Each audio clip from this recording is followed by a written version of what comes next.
On entend beaucoup présentement parler, Annabelle, depuis quelque temps, là, les dossiers Equifax, TransUnion, les vols de données, mise en situation dans le monde automobile. Tu vas, magasiner ton auto, t'as trouvé, t'as fait ton essai routier, ta couleur, tout va bien.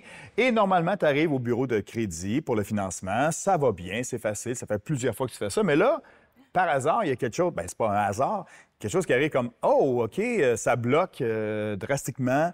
On a pris ton identité pour acheter une autre voiture ou quelque chose est allé dans ton crédit là, de mauvaise façon. » Pourquoi? Qu'est-ce qui se passe? Qu'est-ce qui arrive à ce moment-là? Bien, tu as été victime, Fred, comme plusieurs personnes, de vol d'identité ou encore de vol de données. Donc, ce qui est arrivé, c'est que quelqu'un a pris tes informations et est allé se magasiner une auto pendant que toi, tu n'étais évidemment pas au courant. Donc, évidemment, une fois que ça nous arrive, il faut faire un rapport de police, il faut téléphoner Equifax, TransUnion. Ce sont des procédures qui sont excessivement longues c'est pas le fun, là, et compliquées.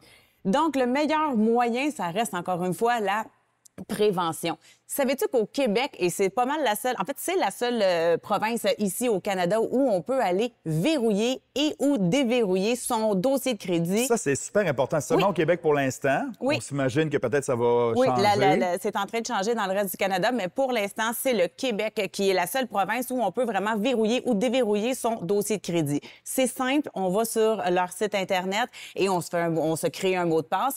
Quand il est verrouillé, personne ne peut accéder à votre dossier de crédit, à faire une demande de crédit sans avoir votre permission. Donc, il faut quand même être vigilant. Lorsqu'on veut acheter un véhicule, on veut une nouvelle carte de crédit, il faut aller, dans ce cas-là, déverrouiller son dossier de crédit. Et ensuite de ça, une fois que la transaction est terminée, bien là, on va aller le verrouiller. Bon, à part être toujours sur son site Internet pour savoir ce qui se passe, est-ce qu'il y a un moyen d'avoir, je sais pas, des alertes pour dire quelqu'un peut-être qui joue dans ton compte présentement? Ben oui, Fred, mais il va falloir payer. On parle d'environ 25 par mois. Quand même. Pour en recevoir des notifications en temps réel sur ce qui se passe sur son dossier de crédit, s'il y a des demandes qui ont été faites, s'il y a des montants qui ont changé. Donc, ça coûte environ 25 par mois. Et super important, le vol de données de Desjardins, il y avait des petits gars, des petites filles de 14-15 ans à l'époque. Eux aussi ont été victimes de ce vol de données-là. Donc, c'est super important de les sensibiliser. Ils ont maintenant 18-19 ans, de toujours aller dans le mode prévention, de verrouiller, de déverrouiller leur dossier de crédit. C'est une question de crédit.